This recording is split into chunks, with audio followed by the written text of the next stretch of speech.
I think that's a great point. I mean, I think I'm sympathetic actually to that point of view. And something like that is going to happen in games. Maybe it would happen in a place like New York City. Do any other comments about the New York City, New Jersey, Connecticut thing? Obviously, when I'm starting the new studio again, where should I be? Should I be Long Island? Should I be in New York City? Should I be Connecticut? New Jersey is, most of the talent actually I have is from New Jersey. The way I looked at it was that, where can I get people from anywhere around the world, very creative individuals, build a smaller team of highly talented people, and if the stuff that's more expensive, well, I'll have someone from Canada do that, or from somewhere else in the United States do that where it's cheaper, but build a solid core of developers. And I felt that New York City was the place that you can really attract. You want to be able to say to them, you're going to be living and working in New York City. You come to New York City and you get to walk to work and you get to go to all the great restaurants and you get to do that stuff and be creative people. They love that stuff. Sorry, New Jersey chapter. Just kidding. Any more responses on this? I want you guys to be thinking of questions on any of these categories. Any special challenges or? Oh, I was going to follow up on culture again. Please. I'm from Brooklyn. I lived in New York my entire life. I've done everything possible to stay here. And sometimes it's been a real challenge staying in this industry and being in New York.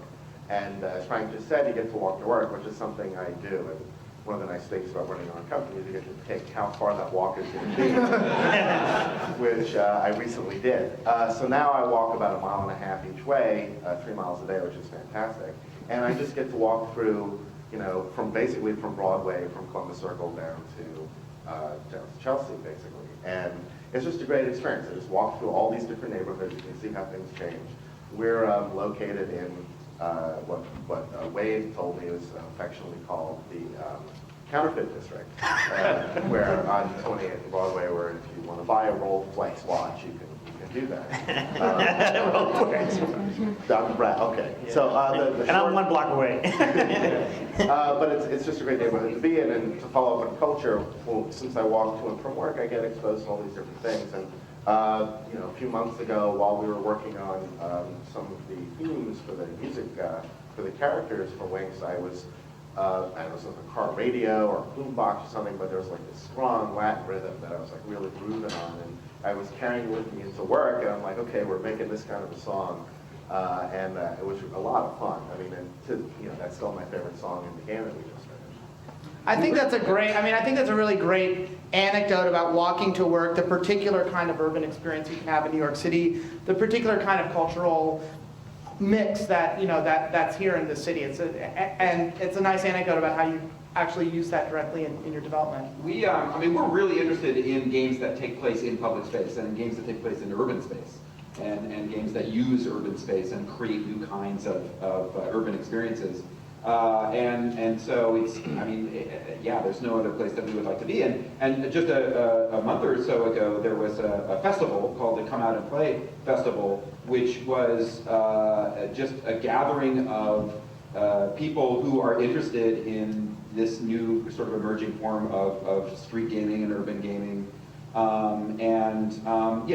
It took place here in New York City. I mean, I think that there's among a lot of people who are interested in this kind of thing, there's I think there's a sense of wanting to make New York the center of this new kind of emerging field of public gaming. Yeah, I think that there's a lot of interesting stuff in New York. Part of it's a Come Out and Play. There's a lot of people studying games here. Just a couple weeks ago, there was a meeting of game scholars, people from Columbia, NYU, the New School, other places that are studying different aspects of games. The State of Play conference is always here in New York City that studies games, law, and virtual worlds. Of course, the Games for Change, which is an offshoot of the Serious Games Summit, looking at games and social change. The founders are here. The conference is here every year. So, I think that New York is never going to supplant Los Angeles, the San Francisco area, Austin, Dallas, as being centers of kind of heavy-hitting mainstream game culture, but it's possible that something unique will come out of the particular mix here. The advertising industry, the music and film industry that's here, that could only happen in New York City. And